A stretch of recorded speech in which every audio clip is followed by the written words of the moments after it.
Agora a gente vai chamar o engenheiro Lucas Vinícius Poleto Cardoso, que é engenheiro graduado pela Universidade Federal do Paraná em dezembro de 2015 e é pós-graduado em projetos de estruturas de concreto armado pelo IDD em fevereiro de 2018. Engenheiro da RAC Engenharia, atuando na obra, planejamento e projetos, desenvolvendo o BIM e práticas de sustentabilidade. Engenheiro Lucas, bem-vindo.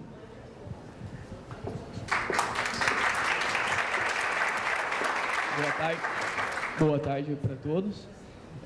Eu estou aqui para falar um pouco sobre o case da RAC Engenharia, né? Como no caso do Sebrae, a gente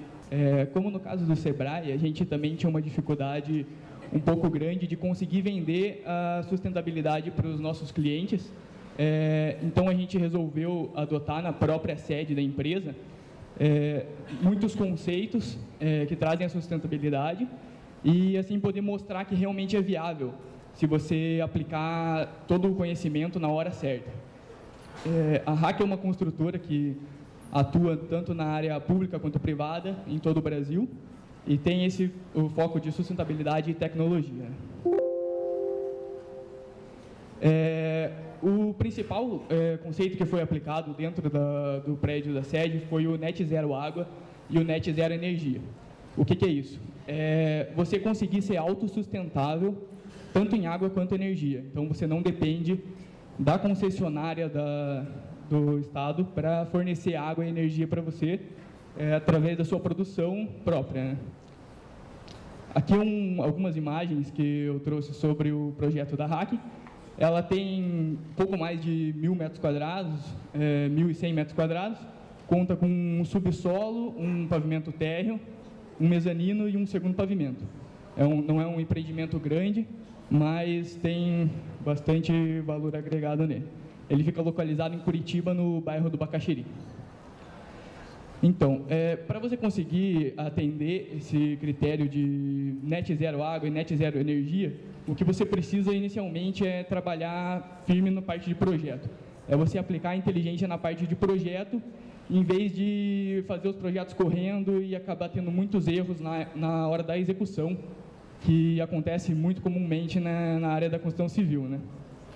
Então, inovação e tecnologia. A gente trouxe vários casos de tecnologia mesmo para o tratamento de água, para a geração de energia. Isso custa um certo investimento, mas também existem outros pontos que, com boa prática e conexão entre os projetos, você consegue viabilizar isso sem um investimento maior de dinheiro. Então, essa conexão entre os projetos, por exemplo, quando o projetista da climatização, ele está conectado com um arquiteto. Então, ele consegue ver qual que é a especificação do vidro que foi colocada na fachada e, assim, ele dimensiona o projeto de climatização mais focado nisso, o que ele realmente precisa de dimensionamento, sem exagerar no dimensionamento. Então, você vai ter um gasto de energia menor no seu prédio e mantendo o conforto necessário para o usuário. Começando um pouco mais a fundo, na parte de autossuficiência hidráulica, né? Aqui nesse gráfico, a gente consegue ver a primeira barra, ele é o consumo da edificação antes da gente aplicar os conceitos de sustentabilidade, de melhorar o projeto para fazer essa eficiência, né? Então, já a segunda barra mostra como seria o consumo atendendo os critérios mínimos de uma certificação ambiental, nesse caso aqui o LEED, né? Então, para atender o LEED, eu teria que reduzir um pouco o meu consumo, da primeira para a segunda barra. Não é uma redução muito grande, então a gente já atenderia o LEED, mas a gente quis ir mais a fundo. Para a gente conseguir tratar toda a água que a gente consumiria, a gente teria que reduzir mais ainda o nosso consumo, né? Então, foram adotados louças e metais eficientes, que têm restritores de vazão nas torneiras, nos chuveiros, então faz você ter uma demanda menor de água.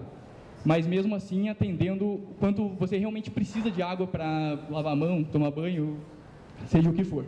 Então, a gente consegue uma redução só utilizando esses restritores de vazão, válvulas dual flush para vasos sanitários.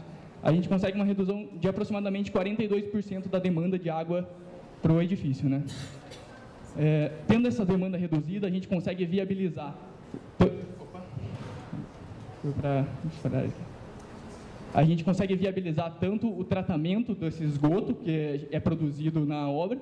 Então, todo o esgoto produzido na obra, a gente trata no próprio local e reutiliza essa água tratada, a água negra, né, nos vasos sanitários e em pontos de irrigação.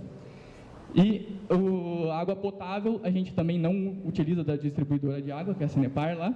A gente faz a coleta de água da chuva, o tratamento e a potabilização dessa água. Então, como Curitiba é uma cidade que chove bastante, a gente tem uma autonomia de aproximadamente 30 dias sem chuva, que a gente consegue manter o prédio em funcionamento sem depender da concessionária. Tá, como que funciona esse tratamento de esgoto? Primeiramente, o esgoto, né, que são as águas negras. Tem uma estação de tratamento de esgoto preliminar, fica no subsolo. Ela é um tanque com 3 câmaras. Ele faz a separação preliminar do resíduo sólido do líquido, implanta oxigênio dentro da segunda câmara e faz a aeração, depois a sedimentação de todo o resíduo que está lá dentro. Então, depois do processo de sedimentação, a água limpa vai para uma terceira câmara e o sedimento, já com bactérias, ele volta para o primeiro para ajudar a degradar a matéria orgânica da primeira câmara, né? Depois desse processo do tratamento de esgoto, essa água sobe para um reator anaeróbio e para uma wetland, o reator são filtros de carvão de bambu, argila expandida, geotêxteis e pedra. Então, esses filtros conseguem reter bastante o resto do sedimento que ficou depois do tratamento preliminar, e passando por isso, a água vai para o wetland, que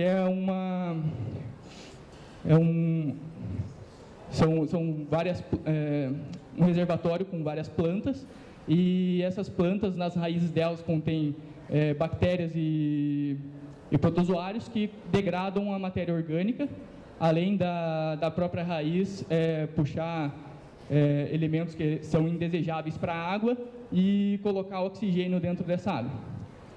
Passando por esse processo, ainda tem mais uma etapa, que é a utilização de ozônio para fazer essa última desinfecção da água, e um tratamento para tirar a cor a cor da água, e aí sim ele ir para os vasos sanitários e outros destinos da água negra. A água da chuva, ela é totalmente potabilizada lá para o consumo de chuveiros e lavatórios. Então, a gente vê bastante por aí utilizar a água da chuva, mas para vaso sanitário ou para irrigação. Aqui a gente usa realmente para o lavatório, para os chuveiros. Então, ela é totalmente potabilizada, utilizando cloro, uma câmara de lâmpadas UV ela tem um nível de desinfecção e filtragem que atende o Ministério da Saúde, a portaria 2914. Tá.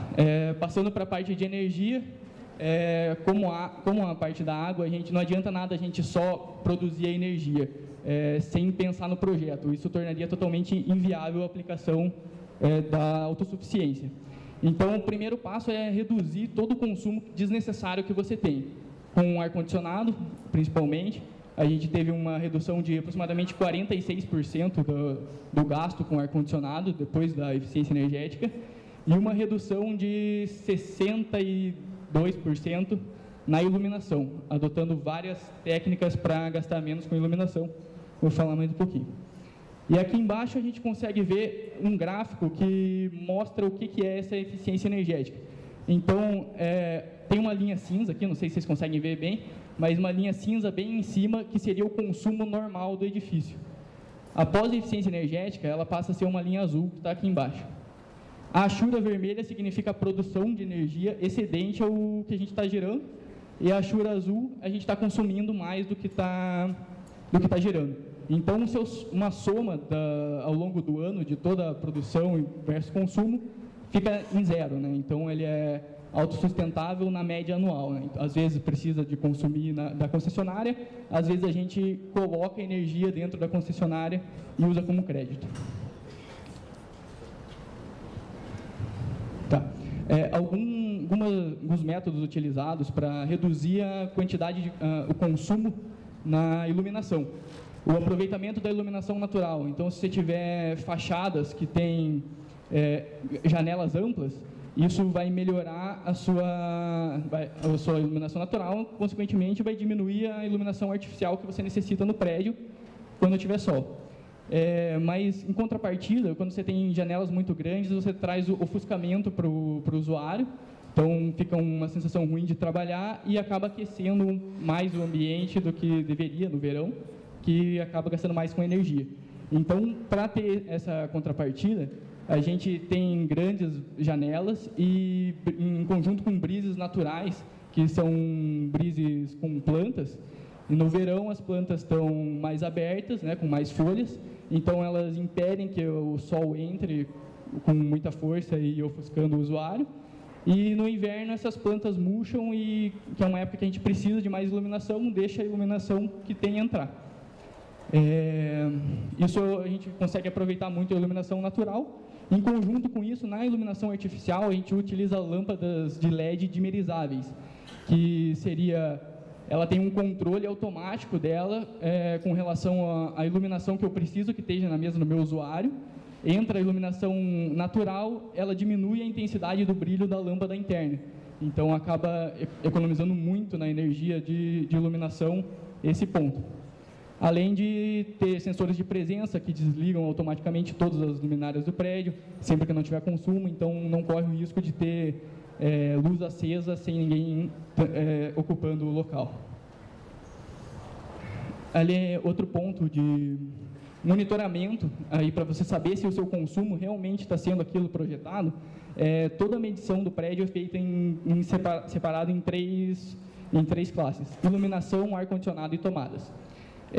Por quê? Caso eu tenha um consumo maior do que o previsto em projeto, eu consigo controlar aonde que está esse consumo excedente e tomar atitudes para voltar a ter o consumo necessário previsto em projeto, né?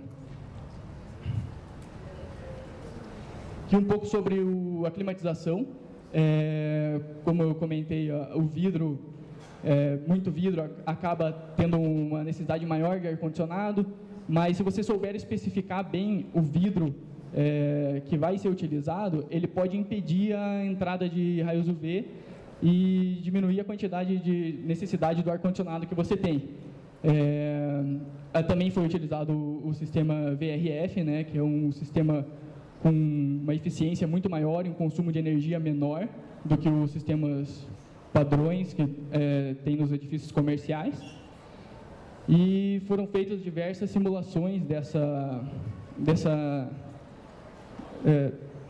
simulações termoenergéticas, né, que possibilitaram que a gente tenha o dimensionamento mais preciso do ar-condicionado, então não gastar excedentes com climatização.